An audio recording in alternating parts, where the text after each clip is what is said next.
सन्यासी ने बताया, मनुष्य की बर्बादी के कारण उसकी आदतें बनती है और दुनिया के हर व्यक्ति के अंदर ये 4 अवगुण होते हैं। लेकिन जो व्यक्ति इन पर नियंत्रण पा लेता है वो दुख और परेशानियों से बच जाता है, और वही जो व्यक्ति इस 4 दोषों पर नियंत्रण नहीं कर पाता वो बर्बाद होने के कगार पर आ जाता है। ये सुनकर राजा ने बोला, महाराज जी, आप मुझे वो 4 आदतें बताइए जिससे मनुष्य की बर्बादी हो जाती है। फिर सन्यासी राजा को मनुष्य को बर्बाद करने वाली आदतों के बारे में बताया कि हे राजन, मनुष्य को बर्बाद करने वाली पहली आदत है इच्छा, क्योंकि इच्छा ही दुनिया की हर व्यक्ति के अंदर सबसे पहला अवगुण होता है, और व्यक्ति अपने इच्छा को नियंत्रण में नहीं कर पाता और वो जीवन के किसी भी क्षेत्र में कामयाब नहीं हो पाता, क्योंकि जैसे ही एक इच्छा पूरी होती है तो दूसरी की ओर बढ़ने लगता है, और दूसरी पूरी होती है तो तीसरी इच्छा उसके मन में जागृत हो जाती है। इच्छा पर नियंत्रण न होने के कारण इसी जाल में उलझा रहता है और दुखी रहता है।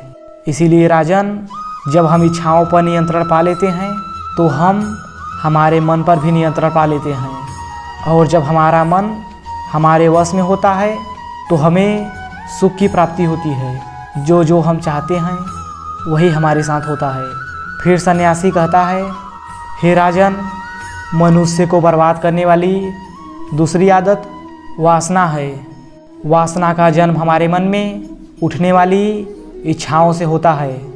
जिस प्रकार इच्छा का कोई अंत नहीं होता और मनुष्य वासना के जाल में फंस जाता है, और वासना के वशीभूत होकर मनुष्य को कुछ भी नज़र नहीं आता।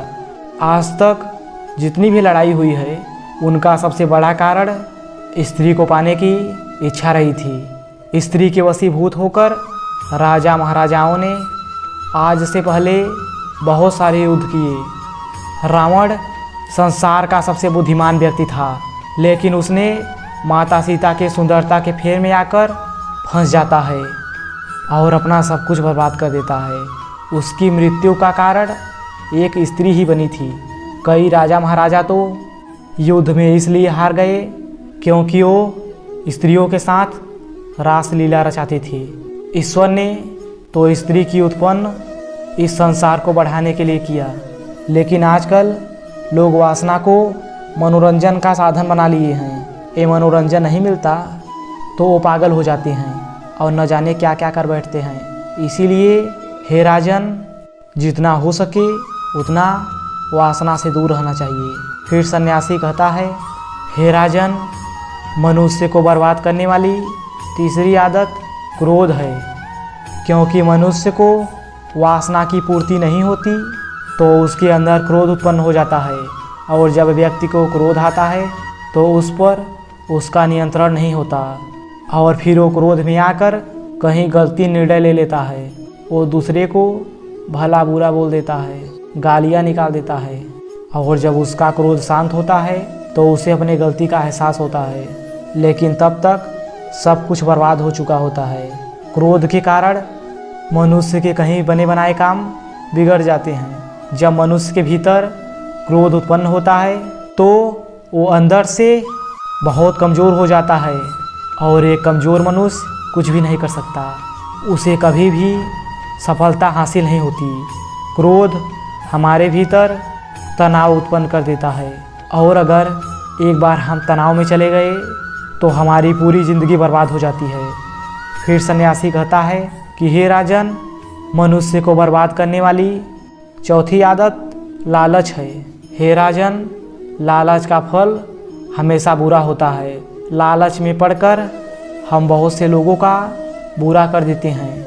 मनुष्य के जीवन में कभी ना कभी ऐसा अवसर ज़रूर आता है जब वो लालच कर बैठता है, और अधिक पाने की लालसा में वो कुछ ऐसा कर बैठता है जिससे जो उसके पास था वो भी गंवा देता है।